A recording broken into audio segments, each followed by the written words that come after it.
Oh gosh, I'm so sorry. I was so excited to see that the rumours about the washed up Garfield phones were true. I didn't even see you there trying to grab that phone too. I'll let you have this one. I live on the beach, so I'll definitely run into the other phones eventually. Are you alright? You seem very shocked. One might say that you look like you've seen a ghost. I'm sorry if my timing was bad, I just had to. I think you're the only person that hasn't run away before I could make that joke. Oh wait, no, I'm really sorry. I didn't mean to make you leave. I was in high spirits until you started walking away, and I promise that pun was not intentional. You're just messing with me? Oh, you scared me half to death. Okay, that's it from me, but that's mostly because I can't come up with any more. Anywho, I was about to say that you seem like a nice person to hang around, and it's been so long since I've been able to talk to someone. Would it be alright if I tag along with you in your search for a Garfield phone? I can even tell you what it's like being a ghost while we're walking. It'll be fun. What's a ghost doing on the beach?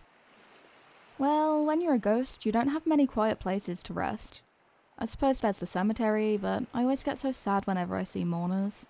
On the other hand, the beach is so serene and beautiful at night. Plus, sometimes I get to see all the fun messages people write in the sand. One time I even saw one of those cool S things you see in notebooks. Or maybe it was a snake. Either way, I totally recommend staying here when you die. Isn't it scary not being able to talk to people?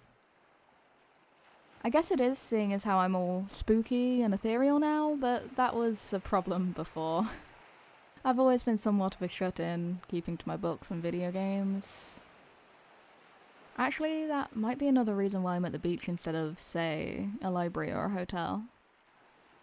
I spent so much of my life in dimly lit rooms. Goodness knows I don't want to waste my whole afterlife in one too.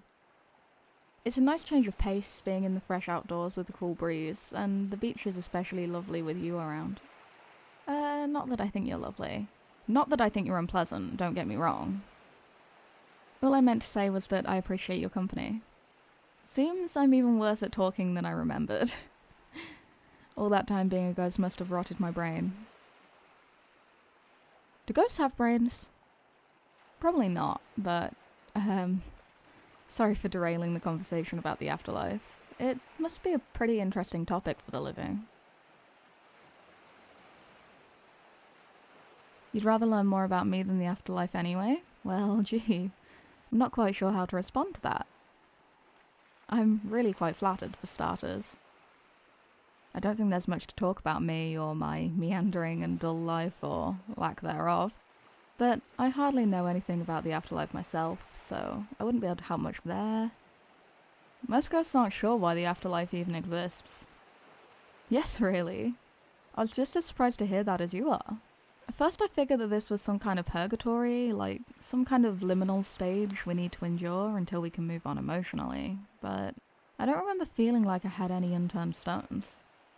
I also once had a neighbour ghost who kept insisting that this was God's way of punishing those who were sinful.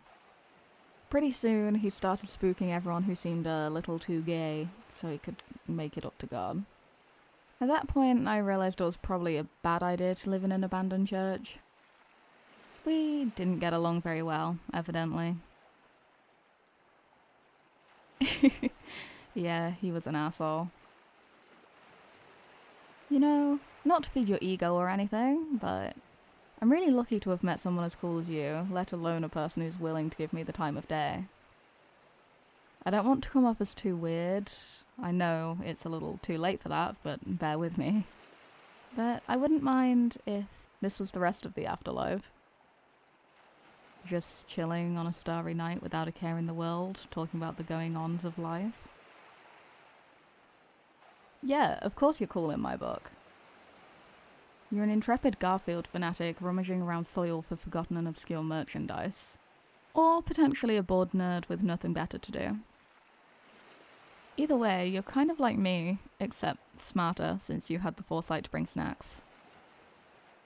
And speaking of Garfield, I think I see another phone right over there. Woo, I was right. I guess this means we both have one, huh? So this is it. Maybe we can call each other and catch up once I figure out a way to set up a landline for this thing. Hey, before you leave, I want to tell you something. I've grown accustomed to being alone with my thoughts all the time, so much so that the idea of closeness is just a passing, impossibly hopeless thought. And the pangs of loneliness creeping from the depths of my mind recede just as quickly as they come, not unlike the ebb and flow of the waves or the cycle of life and death. It's not a heartening situation to be in, I know, but I used to accept this fate. It seemed like the only option I had before I met you. You taught me the value of companionship, and I also learned there's actually a bit more to life, the afterlife, than wallowing around all day, as fun as that can be. Thank you.